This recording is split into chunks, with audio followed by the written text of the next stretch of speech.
Creo que va a ser un maridaje muy interesante. Ya yo fui a probar las salsas en la cocina para por lo menos entender un poquito dónde íbamos a estar en términos de sabores predominantes de vinos y comida.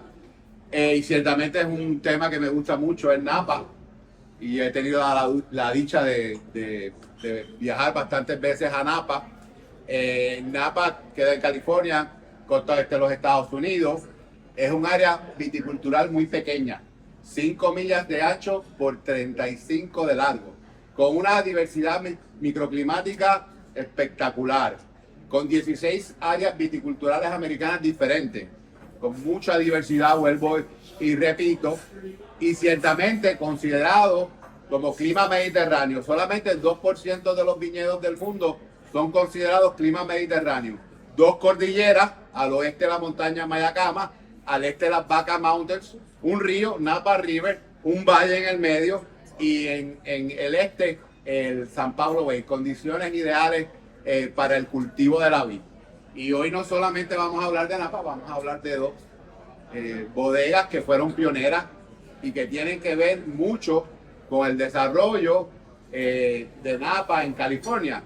La primera es Vivi, como cariñosamente le decimos. Después voy a hablar un poquito francés y al final de la noche voy a hablar más francés todavía, pero eso ya lo veremos.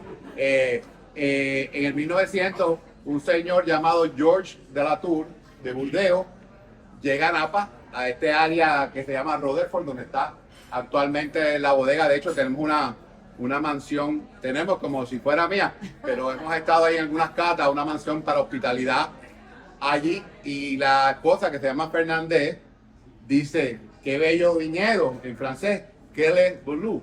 ¿Alguien habla francés? Eso significa qué bello. Y de ahí viene el nombre de Vivi Beaujolais Vineyard, bello viñedo. Y ahí en ese momento Georges de la Tour, pensando en esa tierra de Burdeos donde viene, donde se da muy bien el Cabernet, Merlot y otras uvas, yo voy a comprar terreno aquí a hacer vino como lo hacen en el viejo mundo. Y ciertamente Georges de la Tour era muy católico. Viene la prohibición del 1920 al 1933. Él tenía lazos con la Iglesia Católica, y cuando muchas de las bodegas quiebran, obviamente porque no podían vender vino, habían 3 maneras de vender vino durante la prohibición: religioso, Georges de la Tour; medicinal, lo recetaban los doctores, y el doctor Wolf dice que el vino es bueno, así que vean vino, hay unos cuantos doctores aquí. ¿Y cuál era la tercera manera que se bebía durante la prohibición, la más popular? Ilegal. Pues ahí es que obviamente pues esas eran las 3 maneras. Pues Georges de la Tour, vendiendo vino religioso o altar wine, hace mucho dinero, y ya para después de acabar la prohibición él decide, es una historia espectacular y quizás me tarde un poquito, pero vale la pena, ir a su amigo, el director de la Universidad de Burdeos, a buscar el mejor enólogo francés posible para traerlo a California a hacer vinos de calidad mundial, como los que él hacía en Burdeos.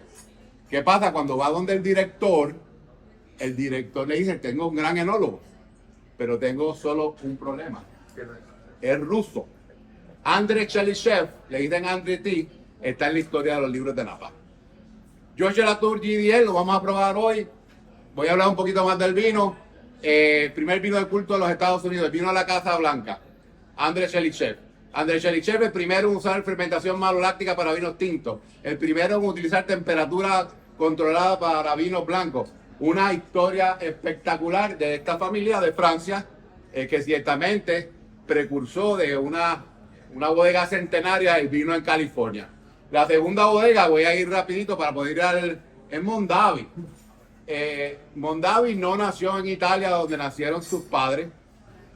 Mondavi nació en Minnesota, donde emigraron sus padres. Sus padres vio una oportunidad de comprar uva en California para llevarla a su pueblo en Minnesota, para que las familias pudieran hacer vino en su casa, como lo hacían en Italia, ¿no? Que cada cual tiene su viñedo. La diferencia es que en vez de tener viñedos, pues le llevaban la uva, fermentaban y cada cual hacía su vino.